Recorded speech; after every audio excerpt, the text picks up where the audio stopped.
இந்த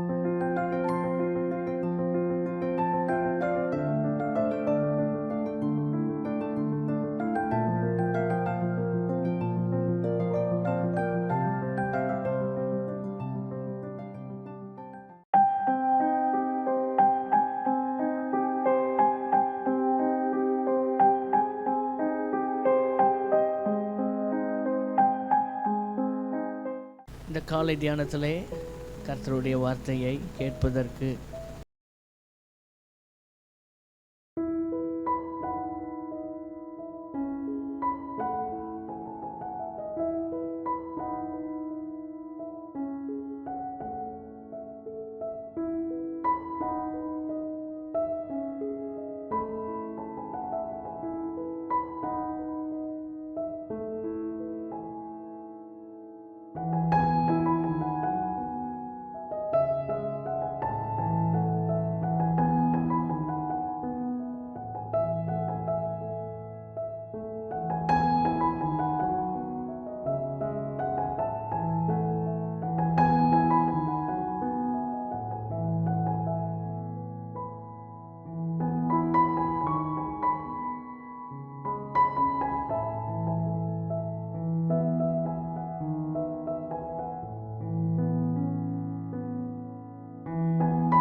இவனை அடையாளப்படுத்தியது என்ன?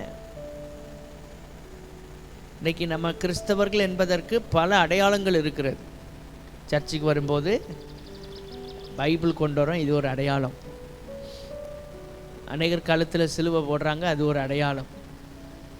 சிலர் வெண் வஸ்திரத்தில் வர்றாங்க, அது ஒரு அடையாளம். இப்படி நிறைய அடையாளங்கள் இருக்கிறது. இதெல்லாம் வெளிப்புறமானது. கர்த்தர் நம்ம கூட இருக்கிறார் என்பதற்கு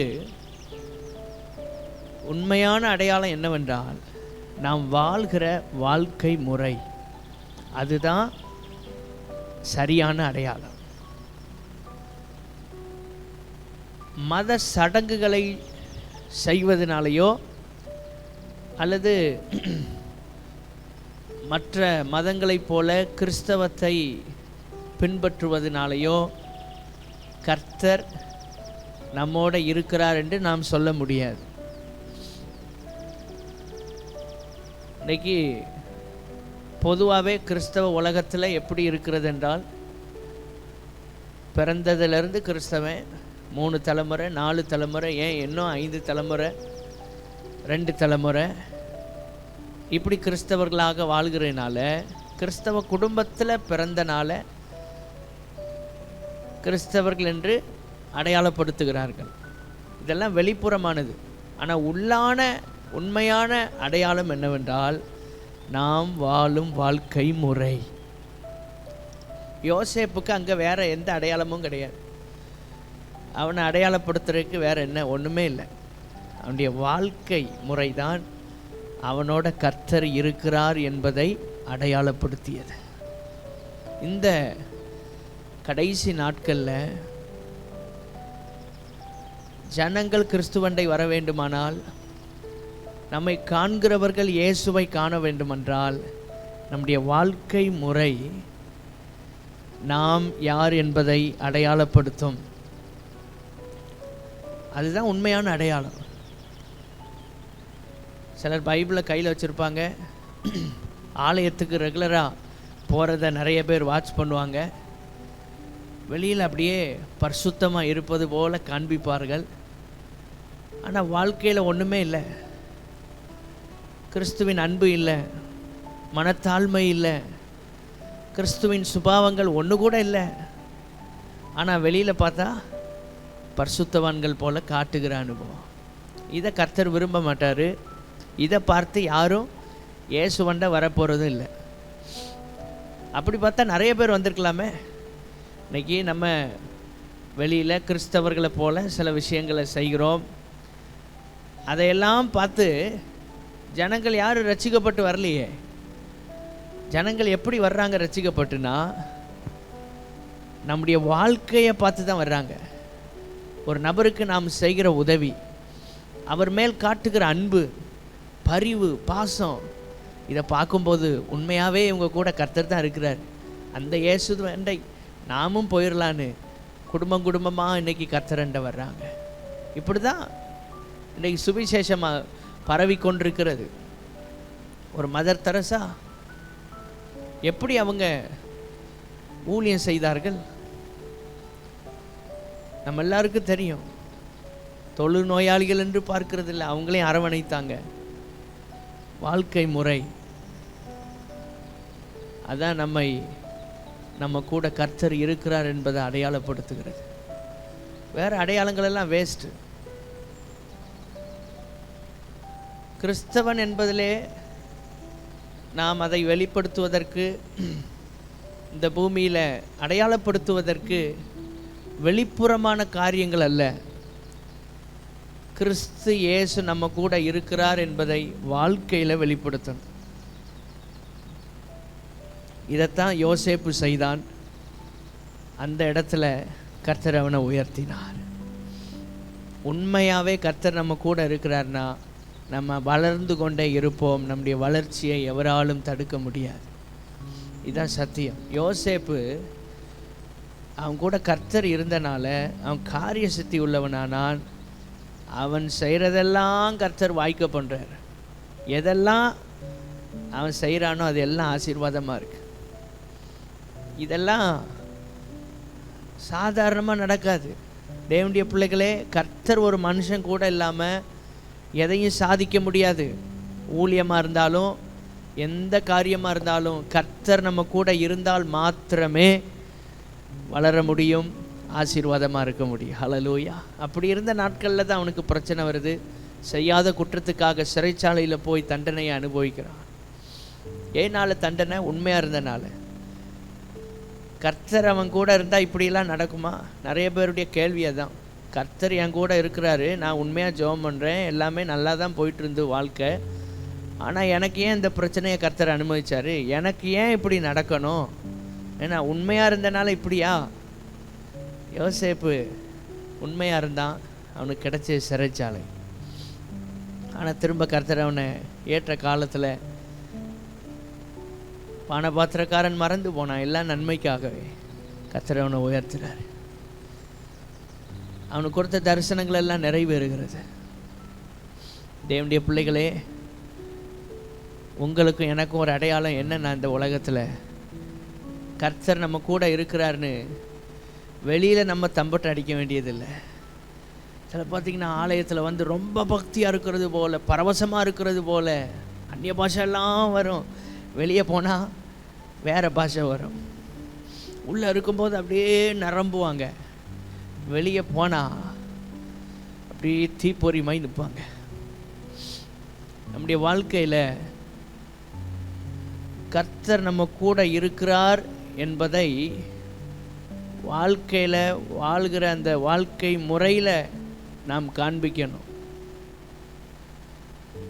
வாழ்க்கையில் மாற்றம் இல்லாமல் நம்ம ஜெபம் பண்ணி பயன் இல்லை.